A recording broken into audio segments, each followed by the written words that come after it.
Hello, आप सभी कैसे हैं। आप सभी का मेरे यूट्यूब चैनल BHU एकेडमी में स्वागत है। आज हम लोग आरआरबी ग्रुप डी एग्जाम 2025 से संबंधित जीके जीएस के महत्वपूर्ण प्रश्नों को देखेंगे। इस सभी प्रश्न आपके 2025 ग्रुप डी एग्जाम के लिए बेहद ही महत्वपूर्ण होने वाले हैं, अतः आप लोग वीडियो को शुरू से लेकर आखिरी तक जरूर देखिएगा और सभी प्रश्नों को अच्छे से याद कर लीजिएगा। अगर आपको किसी भी प्रश्न का सही जवाब पता होगा तो मुझे कमेंट करके जरूर बताइएगा और वीडियो पसंद आए तो लाइक कीजिएगा। चलिए आइए एक एक करके शुरू करते हैं।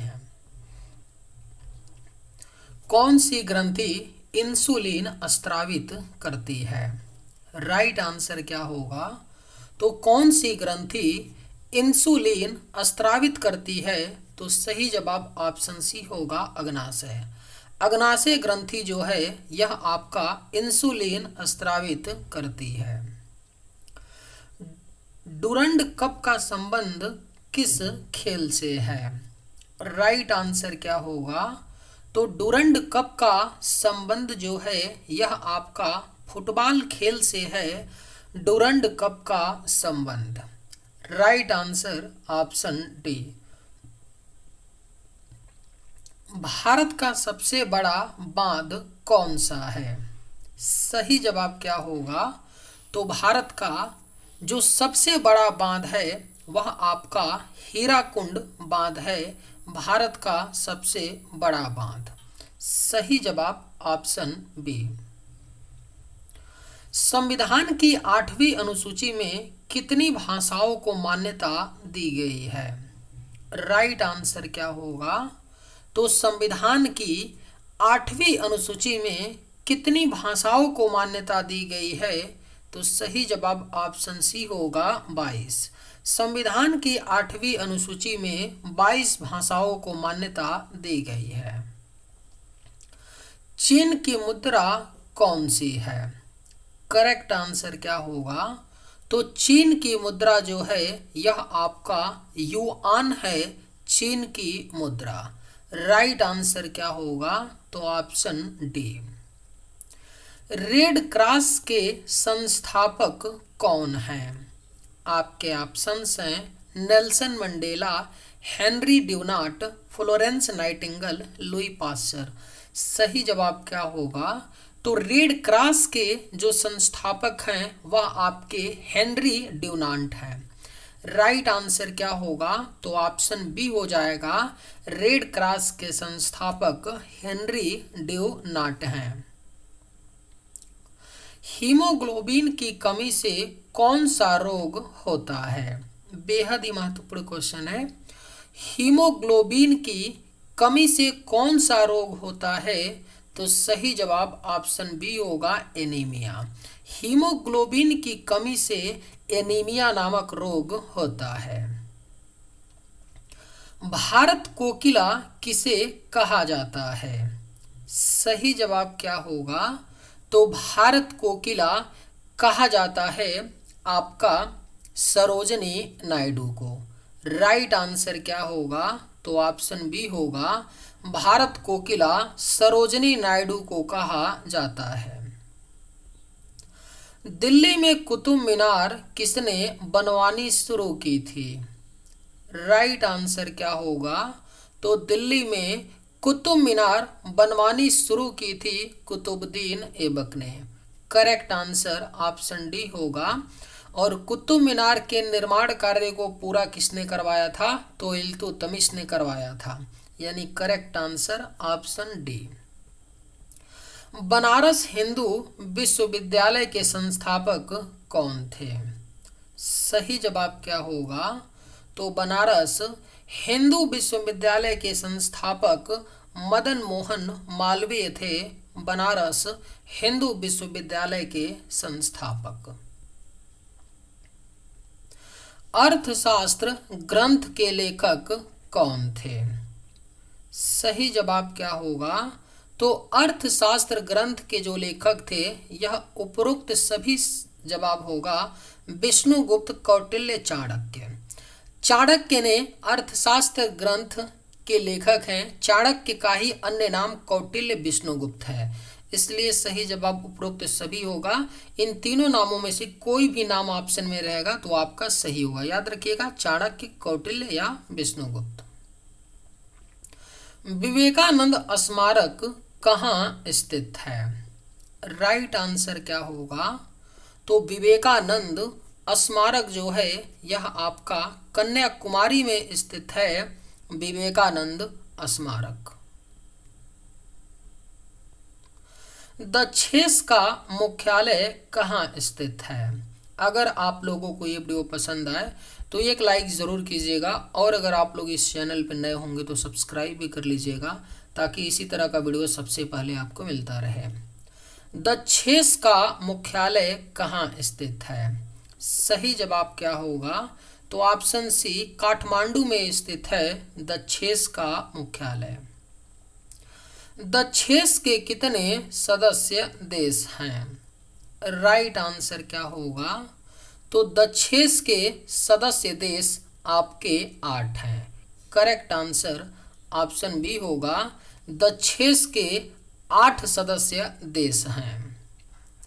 भारत की तटरेखा की लंबाई कितनी है? राइट आंसर क्या होगा? तो भारत की तटरेखा की जो लंबाई है वह 7,516 किलोमीटर है, भारत की तटरेखा की लंबाई। विश्व में अब्रक माइका का सर्वाधिक उत्पादन किस देश में होता है? सही जवाब क्या होगा? तो विश्व में अब्रक का सर्वाधिक उत्पादन जो है यह आपका चीन देश में होता है। सही जवाब ऑप्शन सी। ग्रैंड ट्रंक रोड किसने बनवाया? राइट आंसर क्या होगा? तो ग्रैंड ट्रंक रोड को शेरशाह सूरी ने बनवाया था, ग्रैंड ट्रंक रोड को। Correct answer option B. Vitamin B की कमी से कौन सा रोग होता है? आपके ऑप्शंस हैं स्कर्वी, रिकेट्स, बेरी एनीमिया। सही जवाब क्या होगा? तो विटामिन बी की कमी से कौन सा रोग होता है? तो करेक्ट आंसर ऑप्शन सी होगा, बेरी नामक रोग होता है विटामिन बी की कमी से। विटामिन सी की कमी से कौन सी बीमारी होती है? बेहद ही महत्वपूर्ण प्रश्न है। विटामिन सी की कमी से स्कर्वी नामक बीमारी होती है, विटामिन सी की कमी से। दूध में कौन सा विटामिन नहीं होता है? करेक्ट आंसर क्या होगा? तो दूध में कौन सा विटामिन नहीं होता है? तो सही जवाब ऑप्शन सी होगा, विटामिन सी। दूध में विटामिन सी नहीं होता है। विटामिन डी की कमी से कौन सा रोग होता है? राइट आंसर क्या होगा? तो विटामिन डी की कमी से आपका रिकेट्स नामक रोग होता है, विटामिन डी की कमी से। सही जवाब ऑप्शन बी। किस विटामिन की कमी से खून का थक्का नहीं जमता? राइट आंसर क्या होगा? तो किस विटामिन की कमी से खून का थक्का नहीं जमता है? तो सही जवाब ऑप्शन सी होगा, विटामिन के। विटामिन के की कमी से खून का थक्का नहीं जमता है। विटामिन ई की कमी से कौन सा रोग होता है? बेहद ही महत्वपूर्ण प्रश्न है, स्टार मार्क कर लीजिए, पूछा जा सकता है। विटामिन ई की कमी से कौन सा रोग होता है? तो सही जवाब ऑप्शन सी होगा, बांझपन। विटामिन सी की कमी से, माफी चाहते हैं, विटामिन ई की कमी से बांझपन रोग होता है। विटामिन सी का रासायनिक नाम क्या है? करेक्ट आंसर क्या होगा? तो विटामिन सी का रासायनिक नाम जो है यह आपका एस्कॉर्बिक अम्ल होता है, विटामिन सी का रासायनिक नाम। वसा में विलेय विटामिन कौन से हैं? सही जवाब क्या होगा? तो वसा में विलेय विटामिन जो हैं यह आपके ए और ई हैं, यानी राइट आंसर ऑप्शन सी होगा। याद रखिएगा, वसा में केवल 4 विटामिन विलेय होते हैं, है ना। कौन कौन से, इनको रट लीजिएगा। Vitamin A, vitamin D, vitamin E और विटामिन के। ये 4 विटामिन आपके ऐसे हैं जो वसा में विलेय विटामिन होते हैं, है ना। तो इनको याद रखिएगा। ऑप्शन सी देखिए, ऑप्शन सी में विटामिन ए है और ई है, इसलिए करेक्ट आंसर ऑप्शन सी। साधारण नमक का रासायनिक नाम क्या है? सही जवाब क्या होगा? तो साधारण नमक का रासायनिक नाम जो है यह आपका NaCl होता है, साधारण नमक का रासायनिक नाम। हंसाने वाली गैस का रासायनिक नाम क्या है? अगर आप लोगों को ये वीडियो पसंद आए तो एक लाइक ज़रूर कीजिएगा और अगर आप इस चैनल पर नए होंगे तो सब्सक्राइब भी कर लीजिएगा। हंसाने वाली गैस का रासायनिक नाम क्या है? सही जवाब क्या होगा? तो ऑप्शन सी होगा N2O।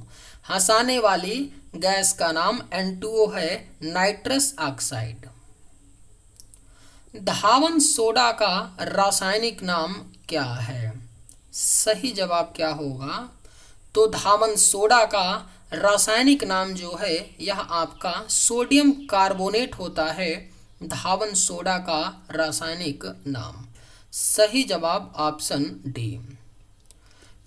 पीतल किन 2 धातुओं का मिश्रण है? राइट आंसर क्या होगा? तो पीतल किन 2 धातुओं का मिश्रण होता है? तो सही जवाब ऑप्शन बी, तांबा और जस्ता। तांबा और जस्ता का मिश्रण पीतल धातु होता है। कैल्सीफेरॉल किस विटामिन का रासायनिक नाम है? बेहद ही महत्वपूर्ण प्रश्न है। कैल्सीफेरॉल किस विटामिन का रासायनिक नाम है? तो राइट आंसर ऑप्शन डी होगा, विटामिन डी। विटामिन डी का रासायनिक नाम कैल्सीफेरॉल होता है। नेत्रदान में नेत्र के किस भाग का दान किया जाता है? करेक्ट आंसर क्या होगा?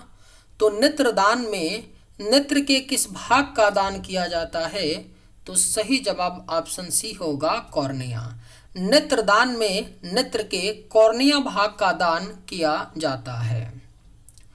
किस विटामिन में कोबाल्ट होता है? राइट आंसर क्या होगा? तो किस विटामिन में कोबाल्ट होता है? तो सही जवाब ऑप्शन सी होगा, विटामिन B12। विटामिन B12 में कोबाल्ट होता है। कोशिका का पावर हाउस किसे कहा जाता है? राइट आंसर क्या होगा? तो कोशिका का पावर हाउस कहा जाता है माइटोकॉन्ड्रिया को। करेक्ट आंसर ऑप्शन बी होगा, कोशिका का पावर हाउस माइटोकॉन्ड्रिया को कहा जाता है। लाल रक्त कणिकाओं का निर्माण शरीर के किस भाग में होता है? सही जवाब क्या होगा? तो लाल रक्त कणिकाओं का निर्माण जो है यह शरीर के अस्थि मज्जा में होता है। राइट आंसर क्या होगा? तो ऑप्शन बी। राष्ट्रीय विज्ञान दिवस कब मनाया जाता है? सही जवाब क्या होगा? तो राष्ट्रीय विज्ञान दिवस मनाया जाता है हर साल 28 फरवरी को। सही जवाब क्या होगा? तो ऑप्शन ए। कंप्यूटर की परमानेंट मेमोरी को क्या कहते हैं? सही जवाब क्या होगा? तो कंप्यूटर की परमानेंट मेमोरी को रोम कहते हैं। ऑप्शन बी आपका सही जवाब होगा, कंप्यूटर की परमानेंट मेमोरी को रोम कहते हैं और रोम का फुल फॉर्म क्या होता है? तो read only memory. Mahatma Gandhi ने नमक सत्याग्रह किस वर्ष शुरू किया था? राइट आंसर क्या होगा? तो महात्मा गांधी ने नमक सत्याग्रह शुरू किया था 1930 ईस्वी में। सही जवाब क्या होगा? तो ऑप्शन सी। किस अधिवेशन में कांग्रेस उदारवादी और उग्रवादी दलों में विभाजित हो गई थी? राइट आंसर क्या होगा? तो किस अधिवेशन में कांग्रेस उदारवादी और उग्रवादी दलों में विभाजित हो गई थी? तो सही जवाब होगा ऑप्शन बी, 1907 का सूरत अधिवेशन में कांग्रेस उदारवादी और उग्रवादी दलों में विभाजित हो गई थी। तंजावुर का बृहदेश्वर मंदिर किसने बनवाया था? सही जवाब क्या होगा? तो तंजावुर का बृहदेश्वर मंदिर जो है यह राजराज प्रथम ने बनवाया था, तंजावुर का बृहदेश्वर मंदिर। मुगल सम्राट अकबर का जन्म कहाँ हुआ था? करेक्ट आंसर क्या होगा? तो मुगल सम्राट अकबर का जो जन्म है यह आपका अमरकोट में हुआ था, मुगल सम्राट अकबर का जन्म। Right answer option C. चलिए आज के वीडियो में बस इतना ही। अगर आप लोगों को ये वीडियो पसंद आए तो एक लाइक ज़रूर कीजिएगा। थैंक्स।